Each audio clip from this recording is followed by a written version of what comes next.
So, hi guys. So, today, gagawin nating itong AC adapter or charger ng laptop into power supply, adjustable power supply. Kasi ito guys, as you can see,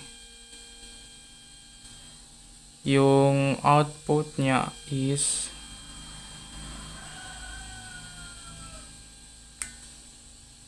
yung output niya is 19 volts at 2.15 amps. So,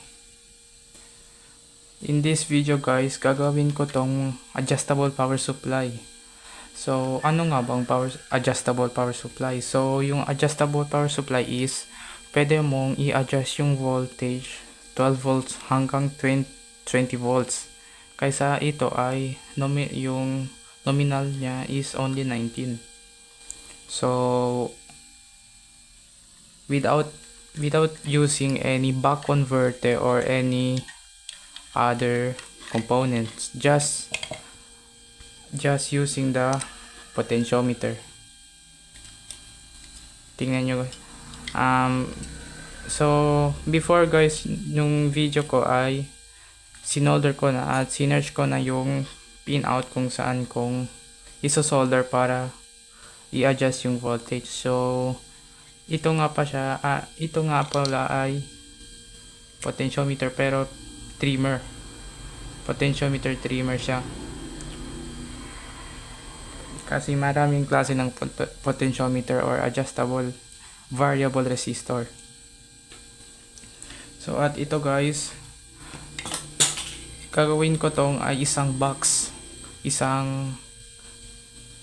para lalagyan ko to at yung voltmeter para makita nyo yung voltage. So ito guys pala ay isang old na lead acid battery charger. So as you can see, meron siyang percent. So yung gagawin ko ay lalagyan ko ito ng voltmeter at ito yung adjustable at sa loob ito yung supply. So let's get started guys.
So, hi guys, ito na yung final product natin.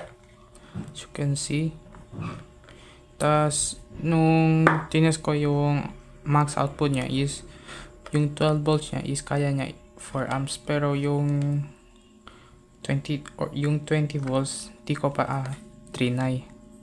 Dahil wala akong load na kayang mas malaki yung voltage. So, as you can see guys, ito yung input niya. Ito yung output niya. At sa percent nilagyan ko dito nilagyan yung parang yung adjust yung voltage niya. So ito yung terminal niya. Sa last hindi ko muna i-join to dahil magte-test pa ako. So ngayon guys, ite-test na natin. So ito yung plug. So ito nga pala guys, ito yung previous kong project, voltmeter. Tas yung case niya is made from battery na lead acid. Bale sa tatlo, apat, anim yung outlet niya. So plug na natin. So okay siya guys. Meron siyang 13.6 volts. Kung i-adjust ko to, so adjustable na siya. So hanggang 22 siya guys.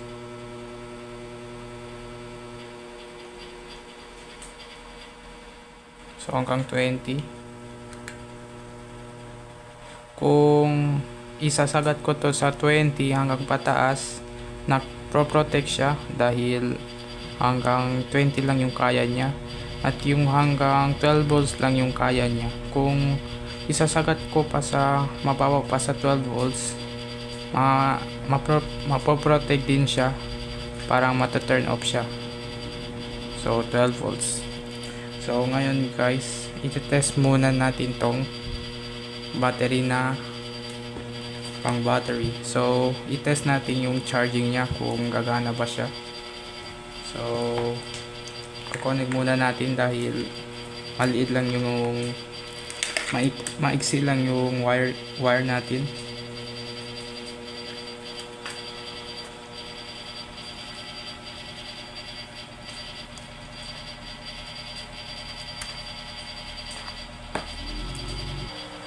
So itetest na natin guys yung charging niya.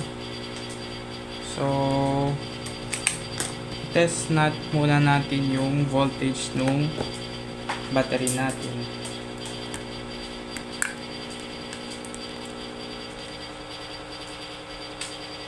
So 13. So chinarge ko na pala siya guys, kaya 13 volts. So kung 13 volts siya, dapat nating isagat to sa mataas pa. Kailangan dapat mas mataas pa to kaysa sa battery para i-charge niya. So kailangan nating 13.5, mas mataas pa sa battery ng voltage. So ito na siya guys, negative, positive. So as you can see guys, meron siyang pinapalo na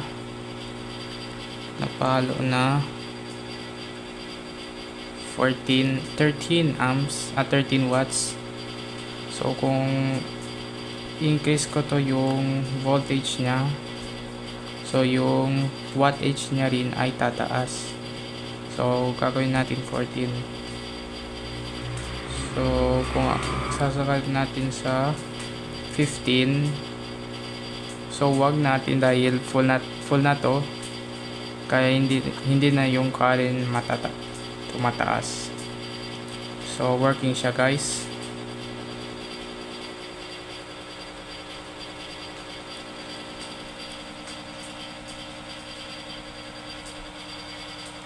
So ngayon guys, itetest natin dito sa dalawang load natin na 12 volts.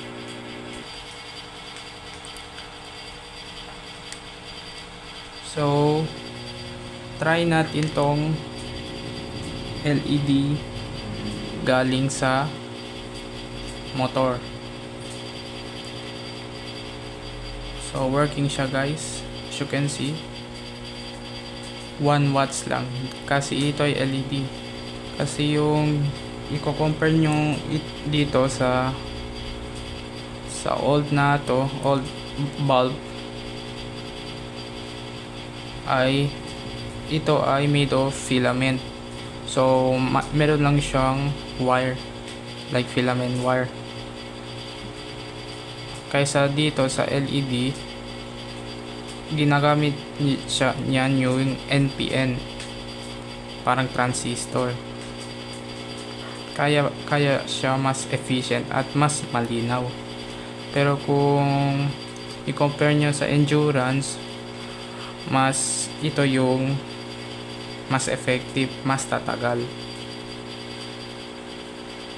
So, try natin din ito.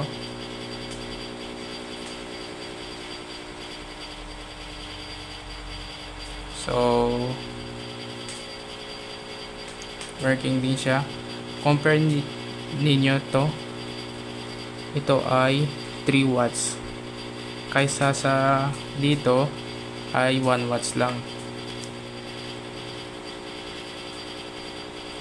Kung itataas ko pa to, mas i-increase pa to.